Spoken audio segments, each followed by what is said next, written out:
gloire. Mais tu vas recevoir. D'accord, gloire au Seigneur. Aussi en retour. Je crois que l'enseignement sur la dîme, je crois que, frère Olivier, on dirait qu'on avait déjà parlé de ça, non, dans le groupe ici, mais je ne saurais pas de quel enseignement il s'agit parce que le thème n'était pas la dîme comme ça, mais c'était dans un message où on parlait du donné, comment le donné se faisait dans la Nouvelle Alliance, et on avait parlé de ça. Mais on va essayer toujours... Que le frère Théo... Allô? Oui, allô? Le frère Théo ne... Oh, allô? Excusez-moi, j'ai commencé à parler. J'ai commencé à parler en l'air. Excusez-moi, j'avais muté mon micro pendant que j'avais commencé à parler. Ok, donc je disais, je pense que nous avions déjà traité ce sujet sur la dîme, mais je ne saurais pas de quel enseignement il s'agit parce que ce n'était pas titré comme ça là, la dîme. Mais c'est dans un enseignement où nous étions en train de parler du donné dans la Nouvelle Alliance. Et pendant cet enseignement-là, on avait expliqué. Donc, parler un peu en général, l'essentiel de ce que c'est la dîme pour savoir comment pratiquer le donné dans la Nouvelle Alliance. Ok, premièrement, la dîme a été instituée lorsque Dieu donna la loi aux enfants d'Israël, parce qu'en Israël, il y avait 12 tribus. Et lors du partage, il y avait la tribu de Lévi qui n'avait pas de terre. Cette tribu-là devait s'occuper du sacerdoce, c'est-à-dire du temple. Donc, les autres tribus maintenant devaient prendre la dîme de tout ce qu'ils faisaient, parce qu'en effet, la dîme n'était pas d'abord l'argent. La dîme, c'était les fruits de la terre, c'était les bœufs, en tout cas, tout ce qu'ils faisaient. Quand prenait la dîme, venait déposer au temple.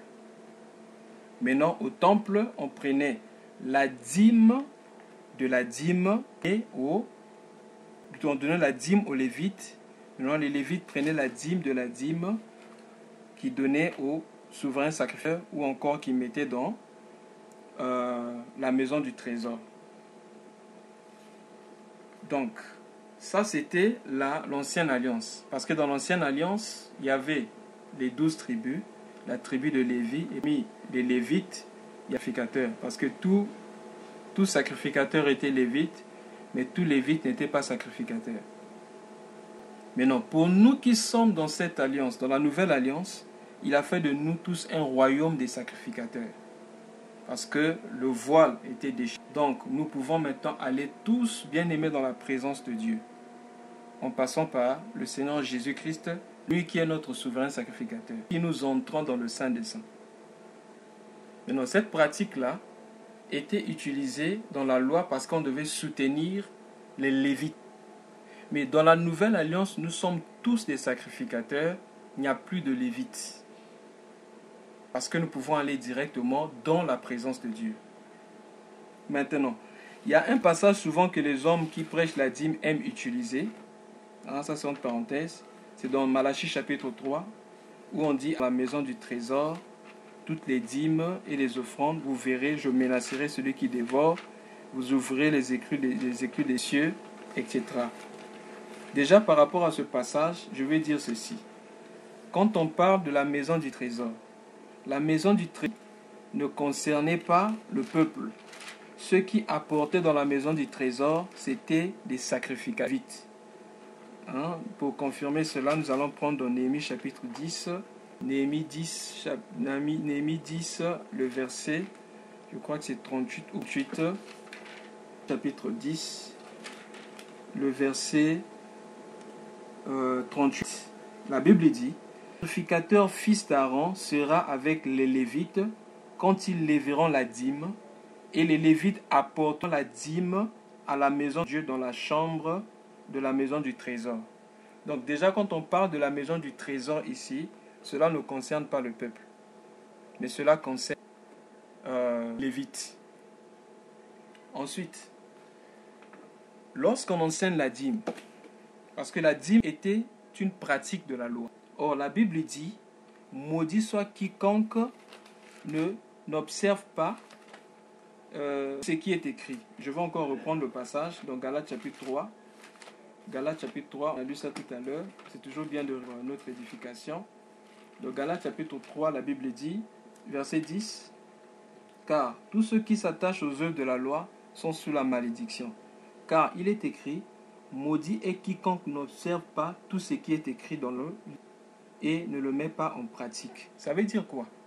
Lorsqu'il fallait pratiquer la loi, s'il faut vivre sous la loi, nous devons, bien aimés dans le Seigneur, pratiquer la loi à la lettre. Ça veut dire qu'on ne doit pas fausser, on ne doit pas faillir dans un seul commandement.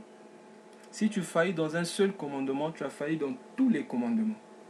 Maintenant, qu'est-ce qui se passe? En le temps de la fin, les hommes qui enseignent la dîme ont laissé tout ce qui concerne la loi. Pour eux, nous sommes dans la nouvelle alliance pour autre chose. Ils ont gardé la loi concernant la dîme. Par exemple, selon la loi, lorsqu'une femme était dans ses indispositions, elle ne pouvait pas avoir accès au temple. Selon la loi, on avait par exemple un membre coupé, on ne pouvait pas avoir l'accès au temple. Mais pourquoi pourquoi bien ne pas ça en pratique? Mais aujourd'hui, les hommes ont gardé seulement maintenant. Il y a encore un autre passage que les hommes qui enseignent la dîme n'aiment pas.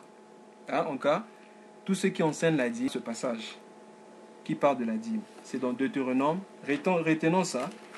Si nous parlons avec quelqu'un qui enseigne la dîme, donnons-lui ce passage, vous verrez que cette personne ne viendra plus vers vous pour vous parler de la dîme. C'est dans Deutéronome chapitre 14, du verset 20 jusqu'au verset 29.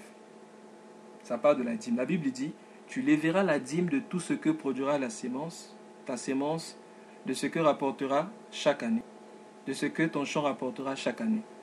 Et tu mangeras, regardez bien, la Bible dit tu mangeras, alors que dans les églises, on nous enseignait toujours que la dîme, tu ne dois pas toucher à la dîme.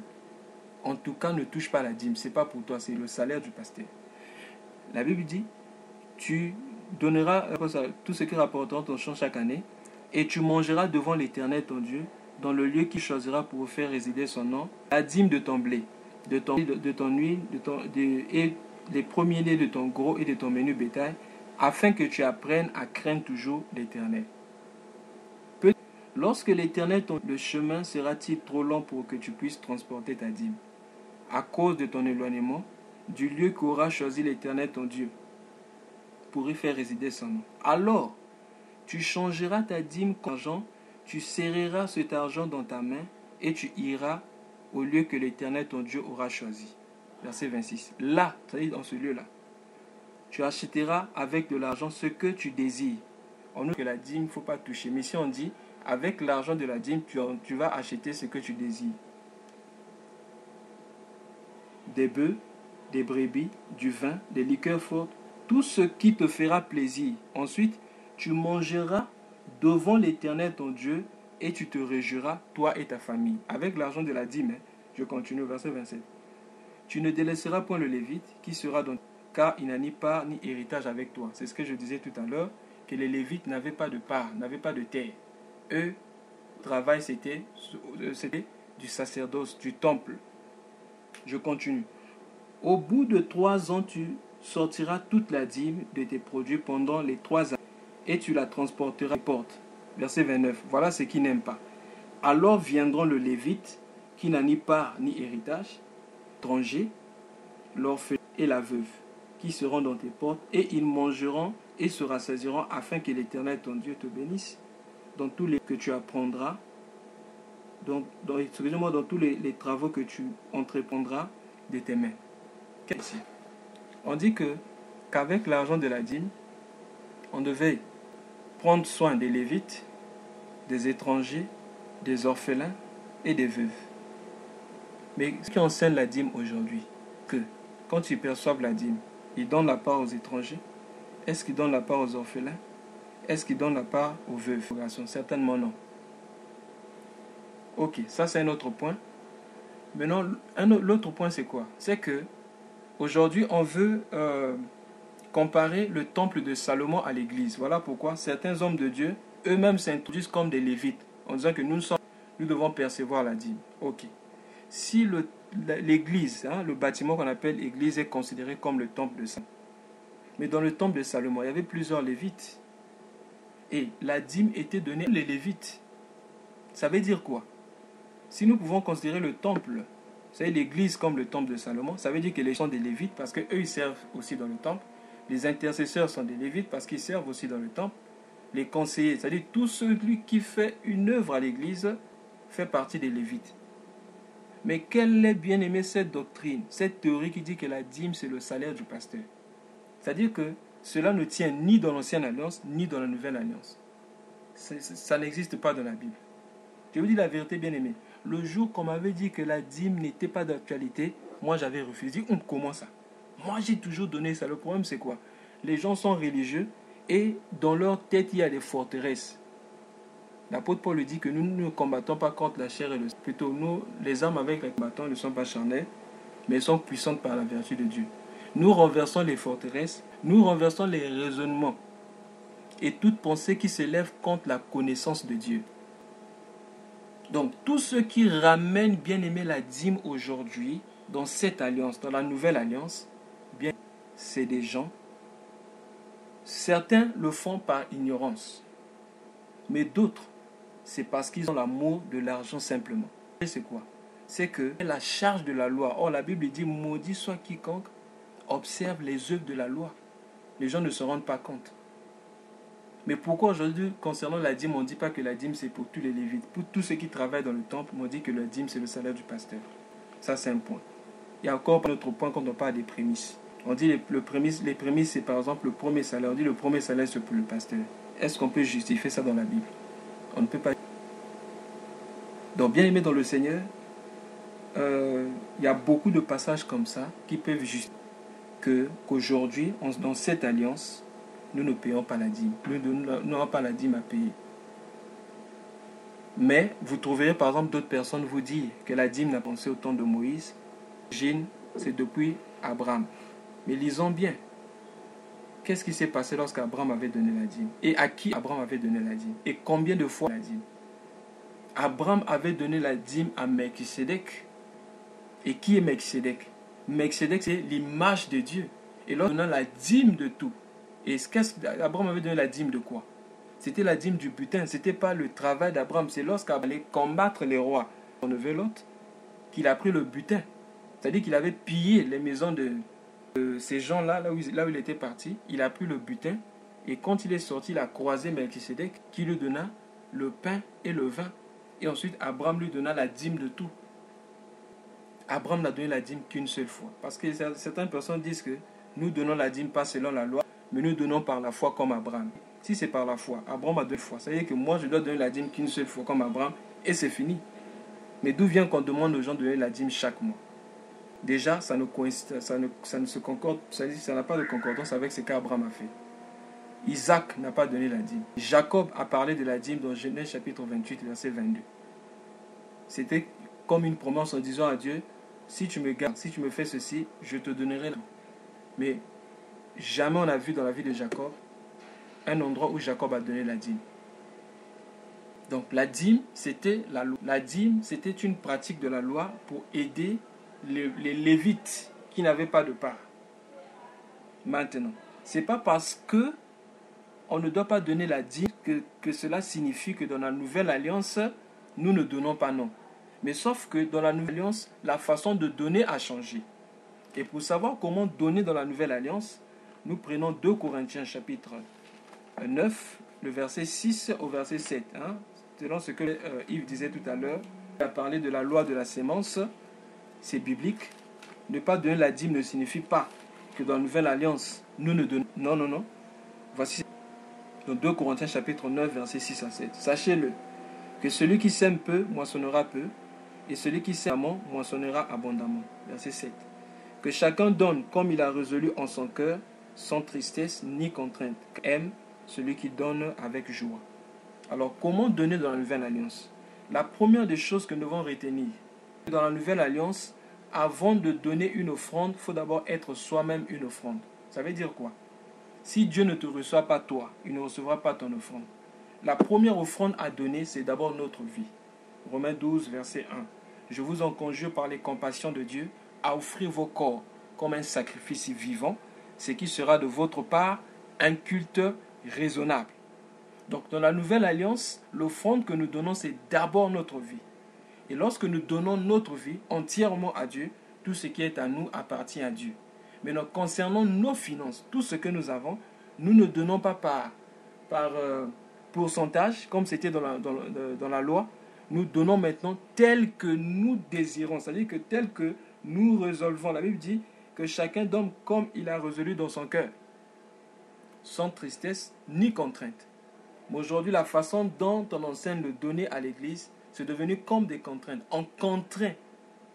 On menace même les chrétiens. Si tu ne donnes pas, la maladie va rentrer dans ta maison. Donne afin que Dieu te donne. Non, bien-aimé. Nous donnons à Dieu par amour. Ce n'est pas un business.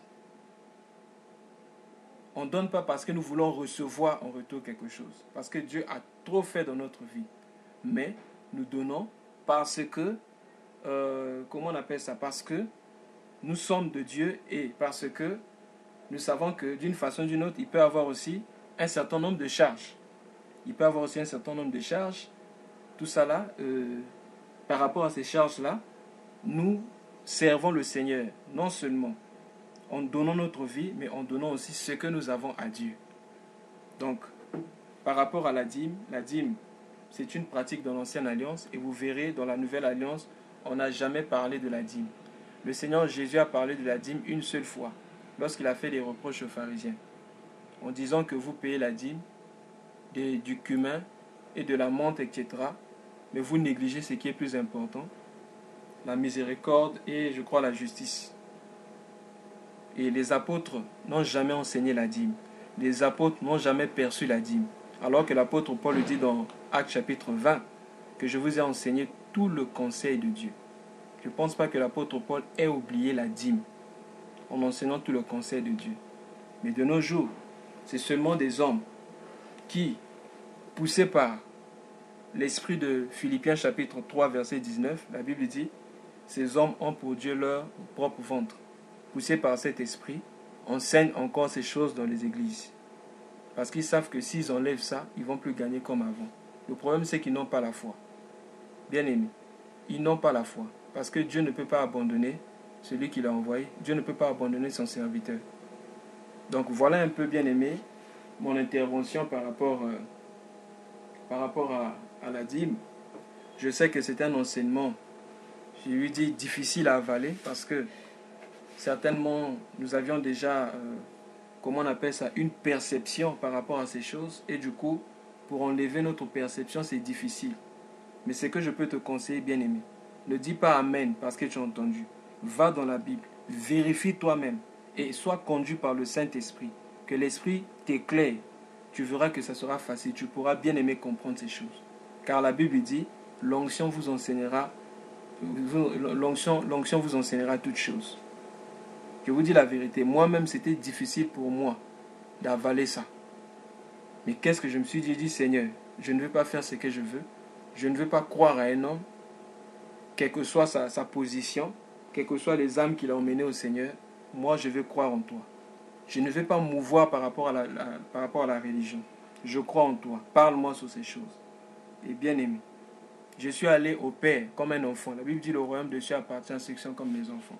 Quand l'enfant s'approche de quelqu'un pour demander quelque chose, l'enfant s'approche comme un ignorant. L'enfant n'a pas déjà des idées préconçues. Mais quand l'enfant s'approche comme quelqu'un qui ne connaît pas.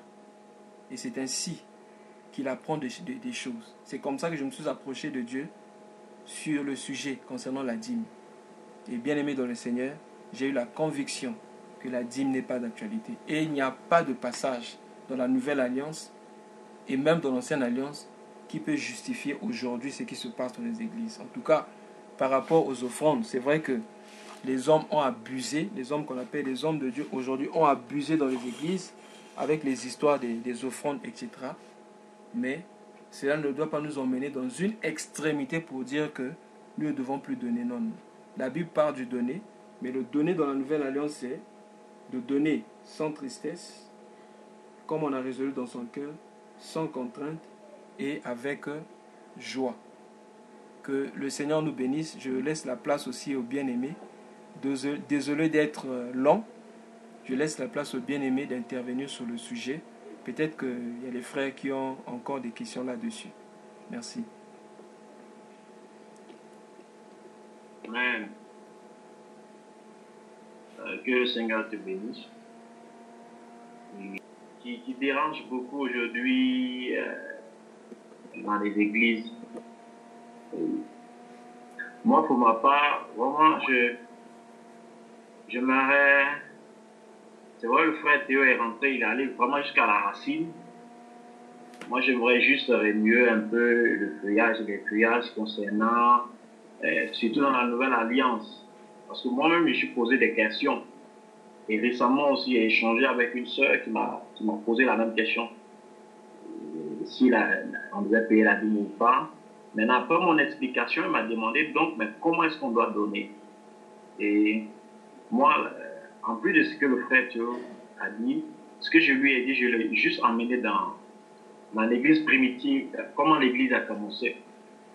Le livre des Actes des Apôtres, chapitre 5, l'histoire d'Ananias et Saphira. Quand tu lis, quand les gens, en ce temps, nos frères et sœurs, en ce temps, quand ils venaient au pied des apôtres, la Bible dit qu'ils apportaient tout.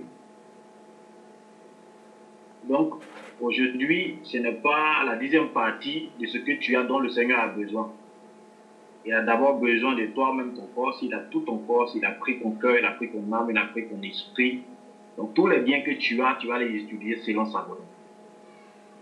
Ce n'est pas une 10e partie, il ne faut pas de calcul avec toi pour prendre une 10e partie. Déjà, le frère, tu vas longuement parler de ça déjà. Mais dans la nouvelle alliance, Dieu veut tout de nous. C'est pas du faut aller. Et il a bien commencé en disant que nous sommes tous des sacrificateurs. Et j'ai mis des versets là, ceux qu'on a eu le temps de lire, dans le livre de Pierre, où le Seigneur parle de nous en tant que sacerdoce royal, un royaume de sacrificateurs. Donc aujourd'hui, tel qu'Ananias et Saphira, quand ils sont venus, ils ont donné caché une partie seulement, pas une 10e, même pas la dîme. Ils ont caché une partie de ce qu'ils avaient leur propre. Et pour ceux qui ont lu le passage, ils ont été frappés à mort. Donc imagine aujourd'hui quelqu'un qui donne une 10e partie. S'il reste, on veut rester dans le même cadre aujourd'hui, dans le modèle dans lequel les gens s'inscrivent aujourd'hui pour donner la dîme, pour dire qu'il faut qu'on donne au Seigneur. Eux, ils ont seulement donné une partie de ce qu'ils avaient comme bien, comme propriété. Bon, aujourd'hui, je donne la 10e partie. En fait, comme le livre de Romains le dit, Romains 12, verset 1, c'est le sacrifice de nous-mêmes que Dieu veut. C'est nous. Si Dieu t'a donné, et si tu t'es donné entièrement au Seigneur, le jour qu'on te dira, aujourd'hui, on fait, comme on appelle, on fait une croisade, ou puis on fait un mouvement d'évangélisation, tu donneras ta maison, tu donneras, même s'il en faut, tes enfants pour aller travailler, tout ce qui t'appartient appartient à vous. Ce n'est pas une question dans la nouvelle alliance, c'est une question de tout. Tout ce qui est à toi est à Dieu. Tu n'es qu'un gérant. Tu n'es qu'un gérant. Et quand tu lis les passages, moi je veux m'en tenir seulement à la nouvelle alliance. Quand tu lis, aucunement tu vas voir comment est-ce que les apôtres ont soutenu les apôtres. Aucunement tu vas voir des recommandations en ce qui concerne les dîmes. Aujourd'hui même c'est devenu une institution où les gens ont des cahiers de dîmes. On écrit ton nom, c'est vraiment structuré. Pas parce que c'est organisé, c'est structuré que cela est du Seigneur.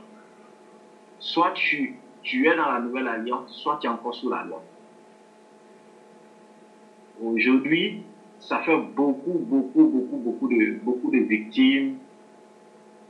Et ce n'est pas pour critiquer une institution, mais si tu vas sur Internet, tu regardes un peu l'historique de la dîme, elle a été fortement restituée par l'Église catholique pour pouvoir soutenir l'Église. Enfin, il fallait chercher un système pour pouvoir soutenir l'Église, l'Église catholique même.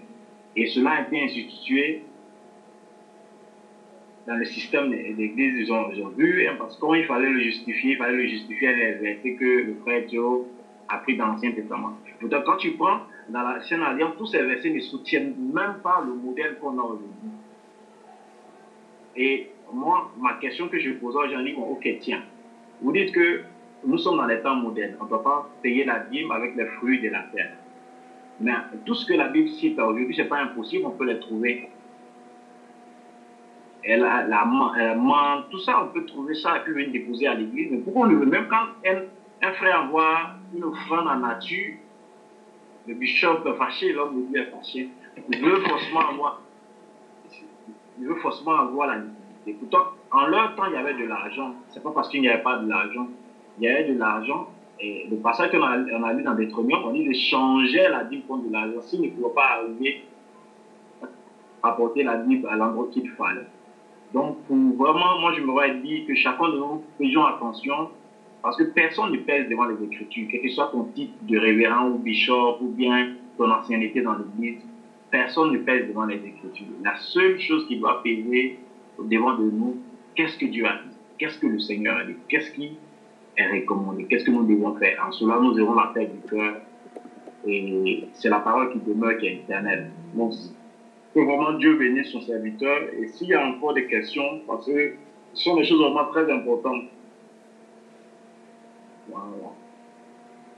S'il y a encore des questions concernant le sujet ou bien d'autres questions, je pense que le frère Yves aussi a répondu au frère Yves concernant le donner. Voilà. Il faut donner, il faut recevoir en retour. Bon, aujourd'hui, c'est pratiquement comme le marketing, le business. Pourtant, moi, quand je prends un exemple vraiment que chacun de nous a vécu, je pense bien, nos pères biologiques. Moi, je n'ai jamais fait de donnant avec mon père biologique parce qu'il m'a mis au monde, il a trouvé, Dieu lui a donné la petite intelligence que Dieu lui a donnée, c'est de s'occuper de son enfant. Donc, il était responsable de moi.